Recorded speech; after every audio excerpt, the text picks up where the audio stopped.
Ladies, gentlemen, everybody else, welcome back to our series on the basic moves of contact juggling. Today we are taking a further look at arm rolls and extending the skills from the previous video. We're going to start with transitions. This is when we change from one type of arm roll to another. For example, we roll up the arm and return to the back of the hand, or vice versa. The transfer point is always at the elbow, and using this we can get a nice travelling effect across the body.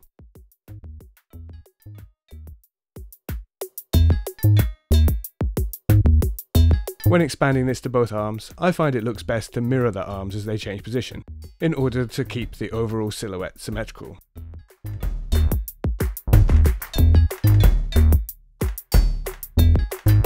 The roll from one hand to the next can be hard to get smooth.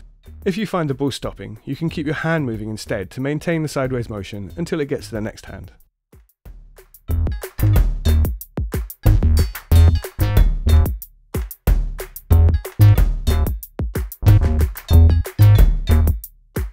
Here are a few drills to help familiarise you with these transfers. You might notice that I'm using a different ball, and a hat, and a shave.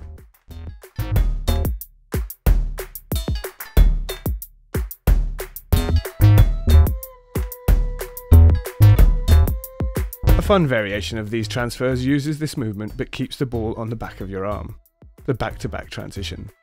This feels really nice but can be harder to get solid. It's also perfectly possible to do a palm-to-palm transition in the same style, but I never use it as to me it feels kinda dorky.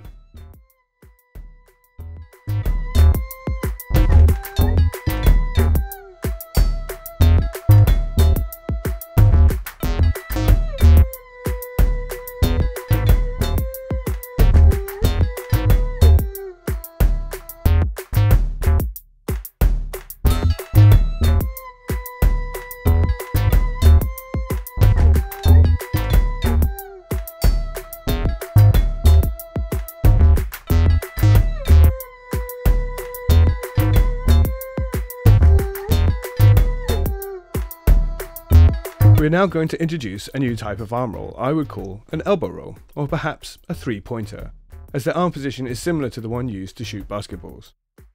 The roll starts at the elbow and rolls up the underside of your arm above your head. At first you can just catch it in the palm, and then graduate to taking it all the way over the fingertips to finish on the back of the hand. Be careful when practicing this, especially with acrylics, as when it goes wrong, the ball will fly forwards, destroying everything in its path. There is a well-known contact juggler called Glass for this very reason. You can see in the slow-mo that I duck down before the move, and then use my whole body to throw the ball up the arm. This will become more important for later variations.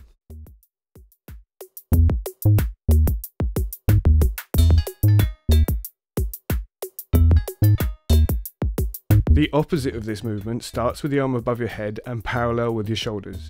You can give your hand a little tip to get the ball rolling and catch it as it falls off the elbow. You might want to use a light ball to start with, as the chances of moves in this category hitting you in the head can be quite high.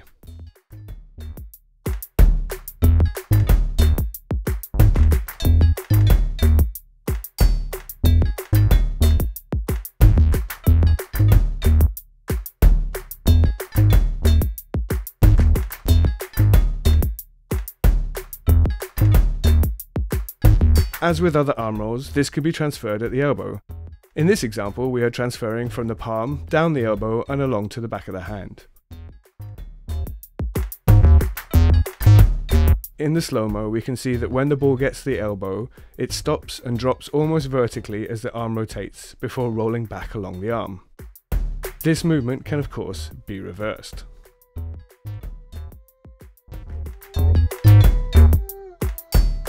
When you have these down, they can be combined into a move called the bridge.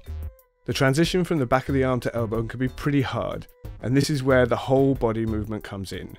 You can see me bend at the knees, then use this energy to throw the ball up and along the underside of the arm. If you try and do this with just the arm, the ball ends up tipping off the front of the elbow, but by using the legs it can be moved up vertically and parallel with the body.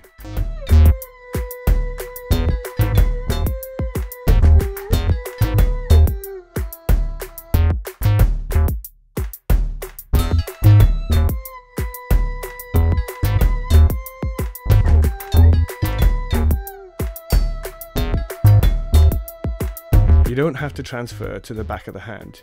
You can also use the inside arm roll to go in and out of the bridge, and there are a huge number of other variations.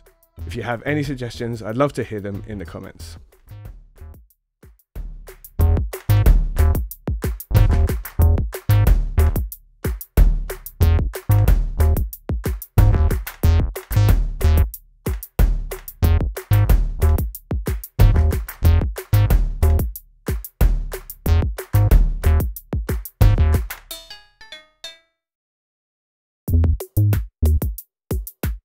And that's it for this episode. Next time we'll be taking a look at isolations.